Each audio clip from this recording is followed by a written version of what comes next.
चलिए ठीक है, आपने कहा इस वक्त जरूरत है एक प्लेटफॉर्म, एक मंच पर सबको साथ आने की, और हम खड़े हैं। इसमें कांग्रेस पार्टी की बड़ी भूमिका होने वाली है। अखिलेश प्रताप सिंह जी, आपने तो बड़ा जमाना देखा है, आरोप कांग्रेस पर ही लगते रहे कि कांग्रेस जाती है जहां पर वहां पर दूसरी छोटी पार्टियों के लिए जगह नहीं बचती। इस बार कांग्रेस अकोमोडेट करेगी सबको? सौरभ जी, देखिए, मैंने अभी सुना सुधांशु जी को। अब सुधांशु जी और इनकी पार्टी को इसी तरह संतोष करना होगा, क्योंकि हारने के बाद ये कहते मिलेंगे अगले 70 सालों तक मेरा वोट परसेंटेज नहीं घटा है, हारे जरूर हैं। अब यही कहते कहते आप लोगों का भविष्य बीतने वाला है, क्योंकि आप लोगों की नस नस से देश की जनता वाकिफ हो गई, जान गई। दूसरी बात, हम लोगों ने यूपीए चलाई है, कोई मित्र हमसे अलग नहीं हुआ, इंटैक्ट रहा, खूब अच्छी सरकार चलाई है। ये कभी नहीं धारणा रही कि हम अपने किसी मित्र को समाप्त करने की मनसा रखें और बिहार में जैसा बीजेपी के अध्यक्ष ने बोला, क्या बोला, इनके ट्रेडिशनल एलाइज इनका साथ छोड़ के चले गए। क्यों? क्योंकि इनके तानाशाही सोच विपक्ष के लिए या दूसरे मित्रों के लिए, राजनीतिक दलों के लिए जो इनकी सोच है वो संविधान विरोधी है, लोकतंत्र विरोधी है, इसलिए लोग इनका साथ छोड़ के चले गए। आज विपक्ष से जो सिंपैथी दिखाने का स्वांग रचा जा रहा है कि ये लोग दूसरे का वोट काटने के लिए हैं, दरअसल में ये खौफ है, पता है इनको कि कोई और दलील नजीर नहीं दे सकते और ये हारने जा रहे हैं। आपको किस बात पे कोई वोट देगा? आपको इतना गुमान है इस देश के वोटरों पे, जैसे लगता है आपको हर बात में कि कहां जाएंगे, क्यों नहीं मुझको वोट देंगे। अपने आप को यहाँ मेरी आज की बात HHAQ के साथ, ये सब लोगों के समझ में आ चुका है कि बीजेपी का एजेंडा क्या है और विपक्षी दल किस एजेंडे पर इकट्ठा होंगे। 2013 के बाद मैंने भी अपनी पेटिशन गृह मंत्रालय के ज्ञापन के आधार पर ये महसूस किया कि जो बीजेपी का गुप्त एजेंडा है वो आज इनके वक्ताओं, प्रवक्ताओं, मंत्रियों, संतरियों और गौरसेवादियों ने ये साबित कर दिया है कि ये चाहते क्या हैं। इसके अगेंस्ट, क्योंकि अब आज भारत जो है, मेरी अपनी पेटिशन और किताब के मुताबिक हिंदू दो भागों में बंट चुका है, एक गौरसेवादी और एक गांधीवादी, और मुसलमान भी दो भागों में बंट चुका है, एक मुगलवादी, उग्रवादी, लव जिहादी और वहाबी, और दूसरा अहले बैयत, पीरे तरीकत, वली हिंद की जमात को की पैरवी करने वाला मुसलमान, जिसे हुसैनी हिंदू से बना ब्राह्मण, हुसैनी ब्राह्मण और मुसलमान, जितनी भी घृणात्मक हेटफुल बातें आज बीजेपी कर रही है, तो वो दकियानूस मुसलमान जात, जमात और धर्म के नाम पर पैसे, औरत और ओहदे के लिए और मुस्लिम तंजीमों को गलत रास्ते पर चलाने के लिए इनके साथ जुड़ा है, वो आज सबसे बड़ा इस्लाम के लिए खतरा है। और गौरसेवादी हिंदू जो है वो सनातन के लिए खतरा है, जिस बात को हर वर्ग, समुदाय, जात और जमात समझ चुकी है। अभी जो राजदंड सुगूर सदन में रखा गया, उससे मोदी जी ने ये जाहिर कर दिया, और मोदी को भगवान मानने वालों ने भी ये जाहिर कर दिया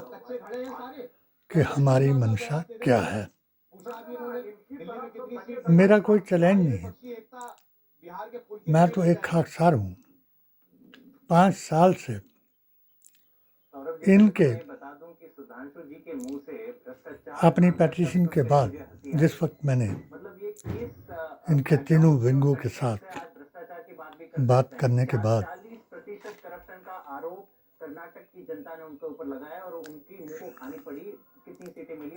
भारत जोड़ो यात्रा में अपने को जोड़ा और इनको छोड़ा, वो उनके मुख्य एजेंडे का एक मेरे को ऑफर था, यानी धर्म वापसी करना, जिसका जवाब मैंने यूं दिया कि जब आप खुद ही कानून आपने बनाए, तो मैंने 16 फतवों के जरिए से भारतीय संविधान, कुरान और अपने नबी की जुबान से आपको समझा दिया कि ये सर्वधर्म सौहार्द की वाटिका है, और यहाँ हिंदू मुसलमान करके कोई भी राज नहीं कर सकता। मुगल भी पछाड़े गए एक ही बात के लिए कि उन्होंने भी पीरे तरीक़त के वलियों की तौहीन की और खुद ही वली बन गए। जैसे बहुत से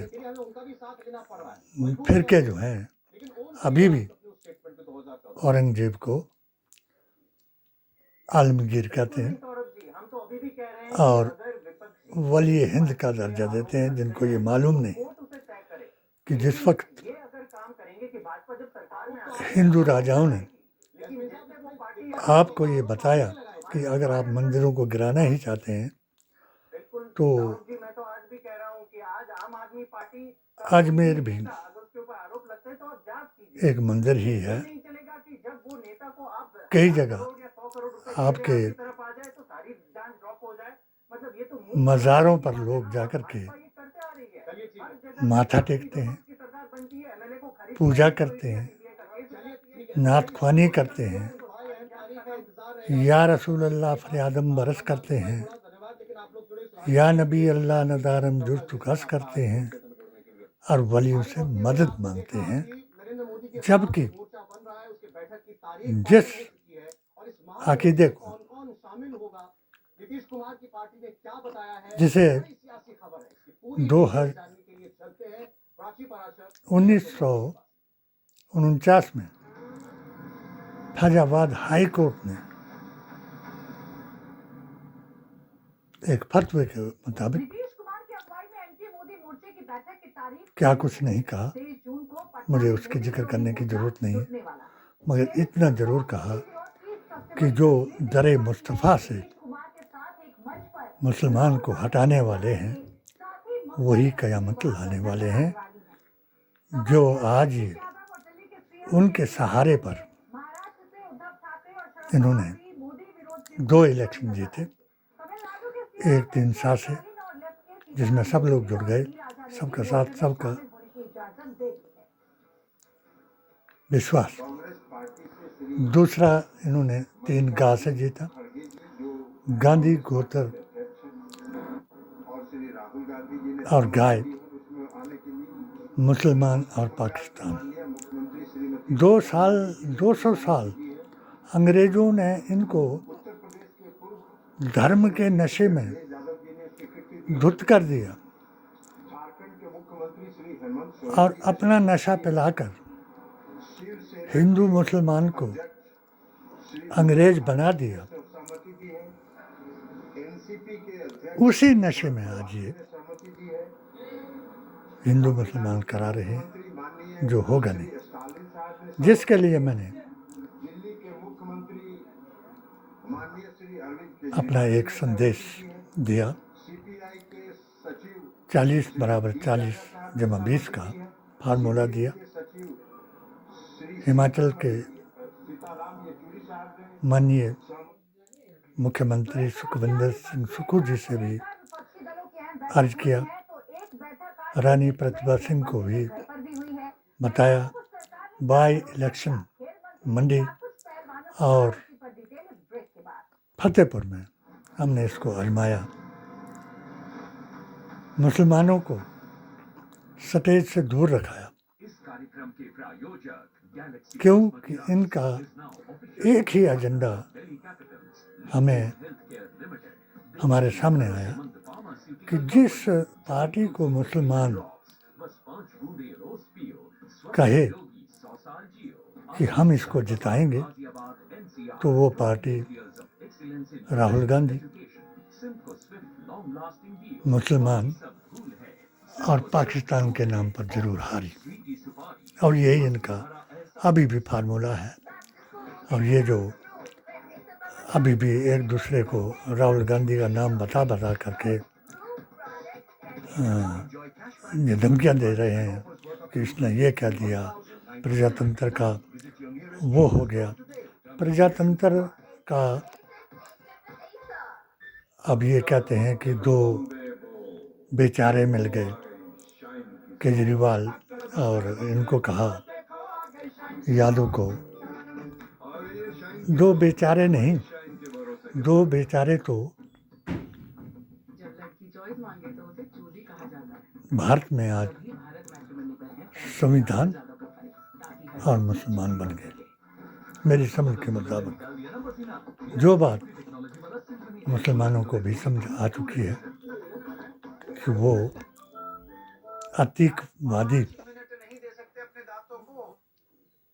आतंकवादी, अलगाववादी, उग्रवादी बनने से बाज आएं और अपने अकीदे को दुरुस्त करें। हज़रत मोहम्मद मुस्तफ़ा के तरीके पर प्रजातंत्र, डेमोक्रेसी या आज़मत औलिया के आधार पर, 4 यारों के तरीके पर अपने दीन को जो अभी मुकम्मल हो चुका है उस पर कायम रहने की कोशिश करें, क्योंकि वतन से मोहब्बत निस्फ़ ईमान है। जो भारतीय संविधान, कुरान और नबी के फरमान को बदले वही शैतान है। अगर ये फार्मूला जो हमने लद्दाख से भद्रवा और भद्रवा से अपने चुरा में आजमाया, तो इससे यही साबित हुआ कि जो लोग इनके साथ मिले हैं वो गुस्ताखे रसूल हैं। यानी जिन्होंने हजूर के साथ गुस्ताखी की, उसके बाद उनके आल के साथ गुस्ताखी की, उनके बाद उनके इमामों के साथ गुस्ताखी की, उसके बाद जो वली हिंद के रास्ते दीन मुल्क हिंद में आया, उनके मज़ारों के साथ भी गुस्ताखी की, जो हमारी निशानियां हैं और जिन निशानियों को कोई भुला नहीं सकता। यही मैंने हमारी रियासत के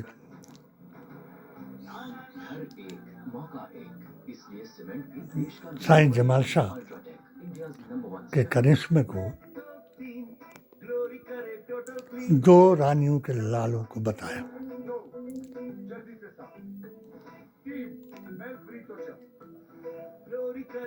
रानी शारदा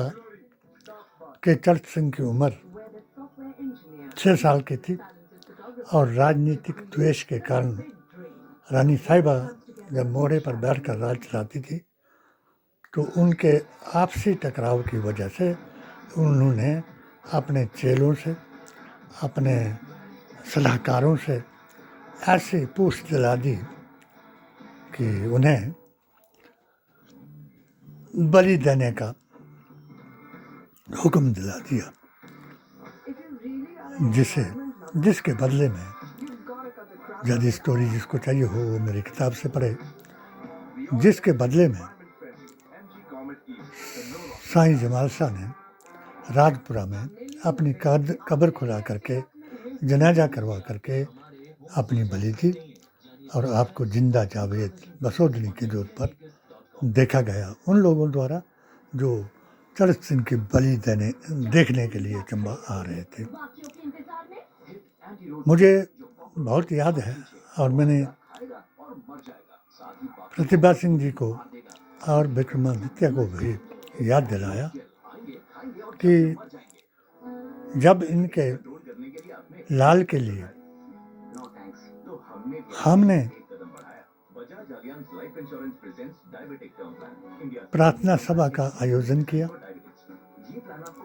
सुलातुल हाजात के बाद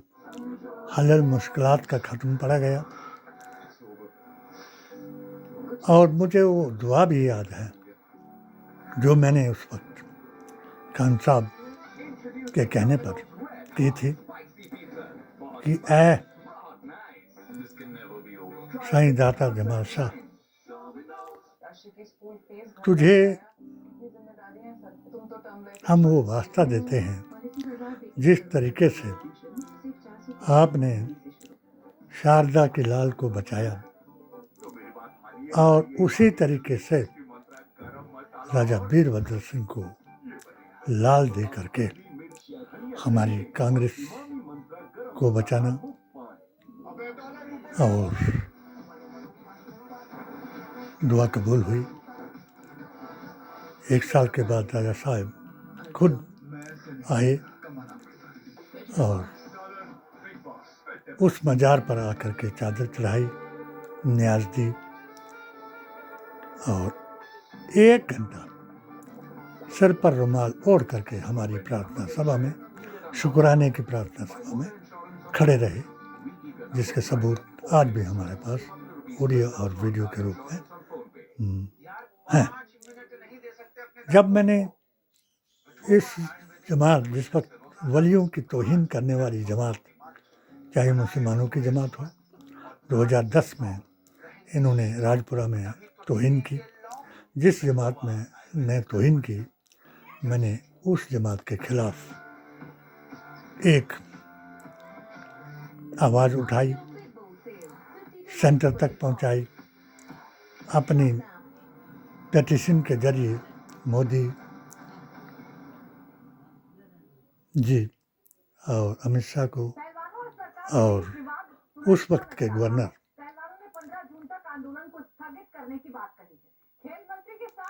JNK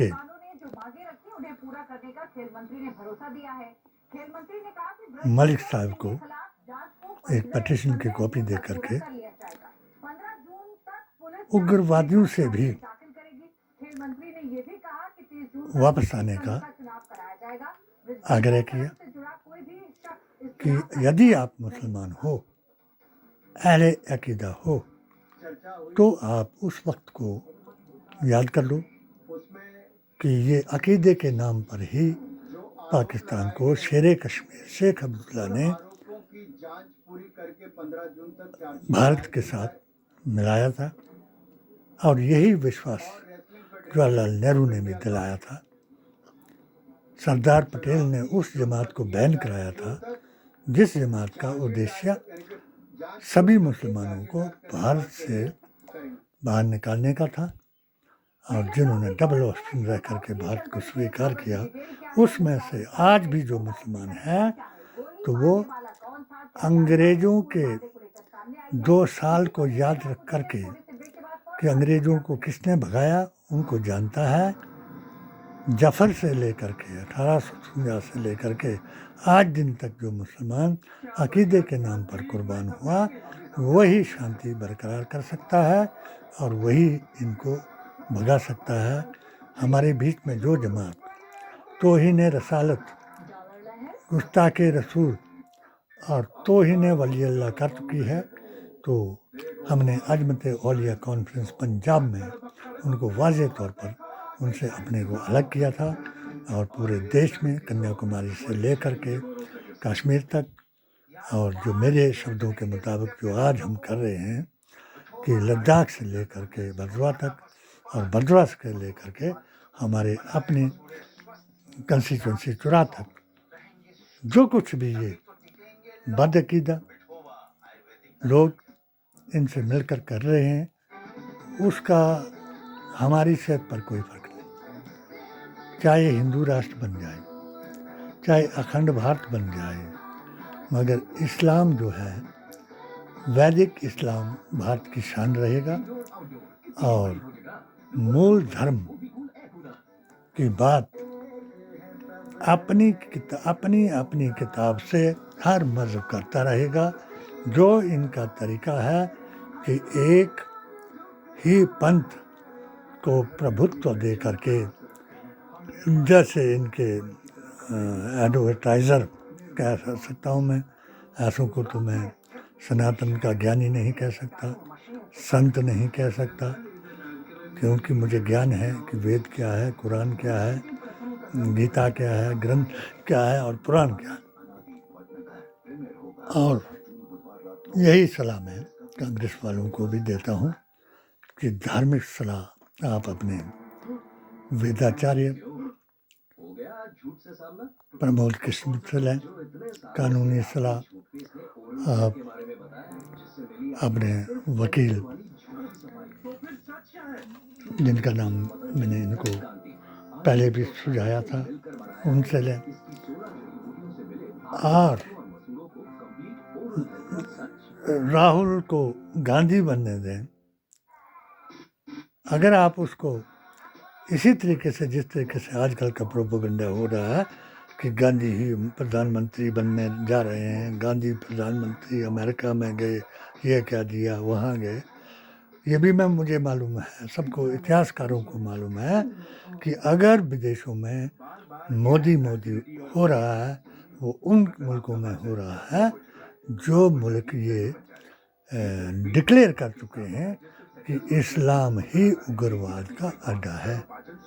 और जो मुल्क ये जानते हैं कि इस्लाम ही आदि धर्म है, आदम से लेकर के आज तक जो मुकम्मिल हजरत मोहम्मद मुस्तफ़ा पर हुआ, वही धर्म जो है आदि से है और अंत से है, और इसी धर्म के गुस्ताखों के जरिए से एक जंग पैदा होगी, जिस जंग में क़यामत आने के आसार होंगे, किसी के फतह के आसार नहीं होंगे। निज़ाम मुस्तफ़ा जो है, पूरी दुनिया जो है आज उसको मान रही है, और उसको माना था मोदी जी ने, जिसके ज़रिए से हम सब लोग इनके तायद की थी, इनकी प्रशंसा की थी और इनके साथ जुड़े थे, मगर तीसरे वाह की वजह से हमें इनका विश्वास नहीं रहा कि जबकि जो इनकी दावत जो है वो गलत है, और जो मुसलमान इनकी दावत को कबूल कर रहा है वो ईमान से खारिज हो रहा है। यानी एक आदमी तिलक लगा करके गढ़वा में नाचा तो वो मुसलमान नहीं रह सकता, और ना ही कोई हिंदू उसको स्वीकार करता है। इसलिए जब मैंने एक सूत्रीय प्रस्ताव इनके पास रखा वक्फ बोर्ड के बारे में, वक्फ बोर्ड की जायदाद के बारे में, शहर शरीफ में मैंने वली अल्लाह के दरबार में जब देखा कि एक जमात जो है हमारे वलियों के पैरोकारों को बाहर का रास्ता दिखा रही है और अजमत औलिया की वजह से उनकी तौहीन करा रही है, तब मैंने इनको लिखा कि जो जमात अजमत औलिया की बजाय तौहीन करेगी तो वो याद कर ले कि हमारे 1.25 लाख औलिया ज़ाहिर और बातिन का इस्लाम है जो भारत में आया है। जो उसको बदनाम करेगा वो नाकाम हो जाएगा। और मैं आज भी ये जो इनका प्रोपेगेंडा चला हुआ है कि अब इनका साफ प्रोपेगेंडा है कि ठठरी मार दो। ये मुझे नहीं मालूम कि ठठरी किसकी मर जाएगी। अगर हमारे फार्मूले के मुताबिक और हमारे अकीदे के मुताबिक हिंदू और मुसलमान